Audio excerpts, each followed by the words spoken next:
Even though we're just several days away from fall, mosquitoes have been especially pesky in the area. Persistent rainfall is a major contributor to the mosquito problem, according to entomologists with the University of Nebraska. Tuesday was no different, with afternoon storms rolling through the Omaha area. At Lake Zorinsky, it was hard to miss the mosquitoes.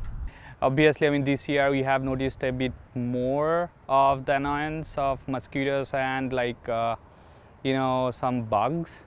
Yeah, obviously, maybe due to the warm weather or maybe due to the humidity.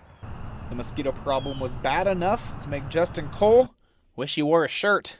Walked down here, throw a couple rocks in the lake and down the path, and we got attacked by mosquitoes. And I've been living here for about 8 years, so we get our house sprayed, so I don't notice them in our house. Mosquito problem is even dangerous for some. The Douglas County Health Department reports 52 cases of confirmed or probable West Nile infections this year, which is more than 7 times what the county saw the previous 2 years. Now, to give you an idea how bad it is, I've been at the lake for less than an hour, and I already have mosquito bites on my arms, the back of my ears, and on my face. In Omaha, John Kipper, 3 News Now.